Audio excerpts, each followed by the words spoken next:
हाल ही में एफएटीएफ की एक बैठक होती है, मीटिंग होती है जिसमें पाकिस्तान को अभी ग्रे लिस्ट में कंटिन्यू रखा जाएगा, ऐसा डिसीजन उसमें लिया जाता है। अभी कुछ दिन पहले हमने ये न्यूज़ देखे थे।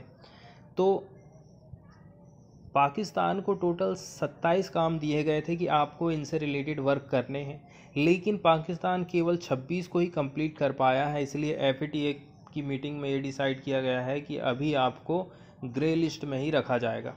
तो सबसे पहले हम देख लेते हैं फाइनेंशियल एक्शन टास्क फोर्स के बारे में। इसके मेन पॉइंट हम देखेंगे, कब इसकी स्थापना की गई थी, इसका इस्टेब्लिशमेंट, इसके अलावा इसका सेक्रेटरीट कहाँ है, इसके क्या क्या ऑब्जेक्टिव हैं, इसके अलावा इसकी कौन कौन सी मेंबर कंट्रीज़ हैं और कौन कौन से प्रकार की ये लिस्ट जारी करता है। अब हम शुरुआत करते हैं इसकी स्थापना के साथ में। तो फाइनेंशियल एक्शन टास्क फोर्स एक प्रकार का इंटर गवर्नमेंटल बॉडी है, बहुत सारी देशों की गवर्नमेंट इसमें शामिल हैं।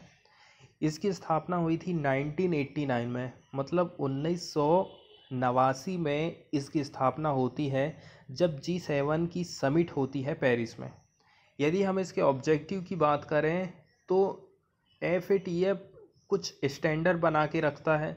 इसके अलावा वो ये सुनिश्चित करता है कि इफ़ेक्टिव इम्प्लीमेंटेशन हो रहा है कि नहीं हो रहा है, legal, regulatory and operational measure for combating money laundering. Money laundering से रिलेटेड जो भी स्टैंडर्ड तैयार किए गए हैं उनका इम्प्लीमेंटेशन की देखरेख करने का काम एफएटीएफ का है। इसके अलावा टेररिस्ट से रिलेटेड फाइनेंसिंग नहीं होना चाहिए, ये देखरेख भी एफएटीएफ करता है। इसके अलावा इंटरनेशनल फाइनेंशियल जो हमारा सिस्टम है उसकी इंटीग्रिटी के लिए जो थ्रेट्स हैं उनको बनाए, उनसे भी सुरक्षा प्रोवाइड करने का काम एफएटीएफ करता है। यदि हम इसके सचिवालय की बात करें तो सेक्रेटरीट इसका लोकेटेड है at the organization for OECD headquarters in Paris. हम यदि इसकी मेंबर कंट्रीज़ की बात करें तो अभी तक का यदि नया डाटा देखा जाए तो 39 मेंबर कंट्रीज़ इसकी जुरिडिक्शन में आती हैं। इंडिया इसका मेंबर बना था 2010 से, जून 2010 से इंडिया भी इसका मेंबर है। इसने इसके पहले ऑब्जर्वर स्टेटस को प्राप्त किया था 2006 में। एफएटीएफ के कुछ ऑब्जर्वर मेंबर भी रहते हैं, जैसे कि इंडोनेशिया। इसके अलावा कई सारे अदर ऑब्जर्वर ऑर्गेनाइजेशन और एसोसिएट मेंबर भी इसमें शामिल हैं। एफएटीएफ दो प्रकार की लिस्ट को जारी करता है, एक है ग्रे लिस्ट और दूसरी है ब्लैक लिस्ट। ग्रे लिस्ट में कौन सी कंट्रीज शामिल हैं, जो कि एक प्रकार से प्लेस प्रोवाइड कर रही हैं, ठीक है, मनी लॉन्ड्रिंग और टेरर फंडिंग को। ऐसे देशों को ग्रे लिस्ट की सूची में रखा जाता है और कई सारे प्रतिबंध ग्रे लिस्ट वाली कंट्री और ब्लैक लिस्ट वाली कंट्रीज़ के ऊपर लगाए जाते हैं। सबसे ज़्यादा प्रतिबंध रहते हैं ब्लैक लिस्ट वाली कंट्रीज़ के ऊपर।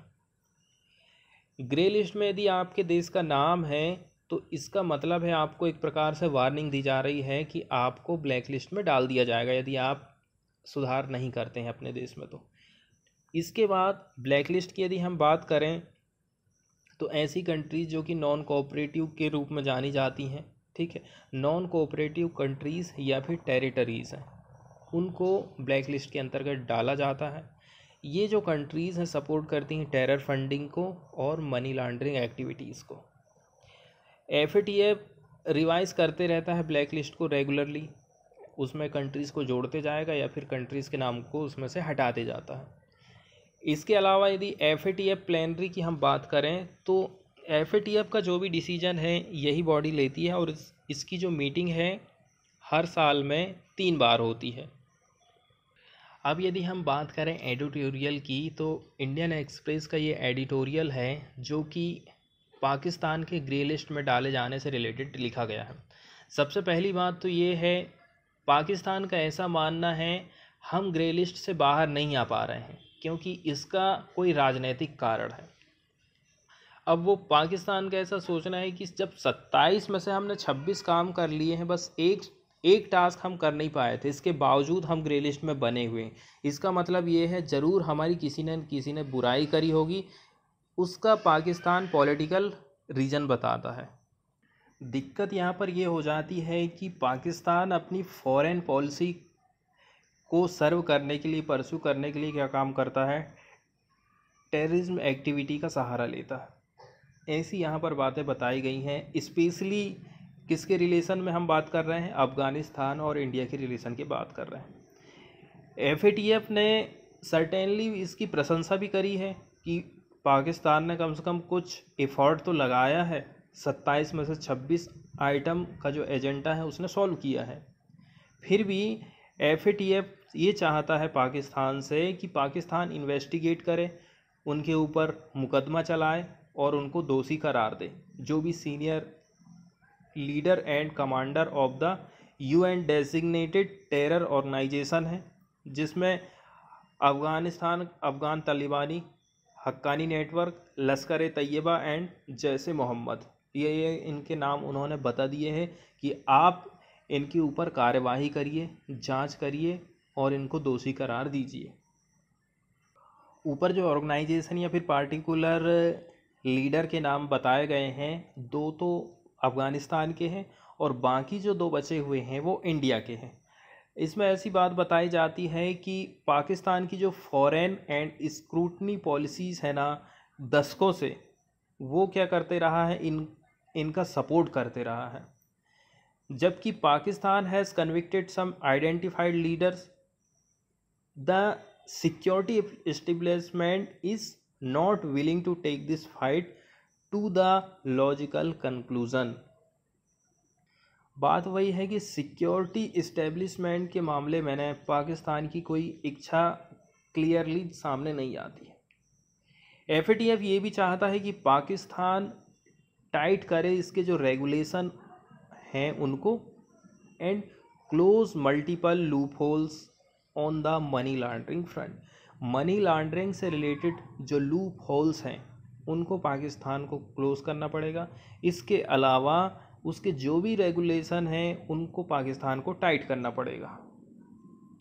देखिए, पाकिस्तान को जो टास्क दिए गए हैं ना, वो यदि उनको नहीं कंप्लीट कर पाता है तो देखो, अफ़गानिस्तान और जम्मू कश्मीर में जो इंस्टेबिलिटी हमको देखने को मिलती है, अस्थिरता देखने को मिलती है, वो वही सब उसका परिणाम है। इसके अलावा चाइना का सपोर्ट और दूसरी बात जो वेस्टर्न कंट्रीज़ है ना, उनकी भी विलिंगनेस देखने को नहीं मिलती है। इसी के चलते चलते पाकिस्तान में ये सब चीज़ों को बढ़ावा मिलता है। और रही बात अमेरिका की, तो अमेरिका के सामने मेजर प्रॉब्लम अभी चाइना ही दिखता है, इसलिए अमेरिका भी उधर पीछे हो गया है, इसीलिए वो इधर उतना ज़्यादा ध्यान नहीं दे पाता है।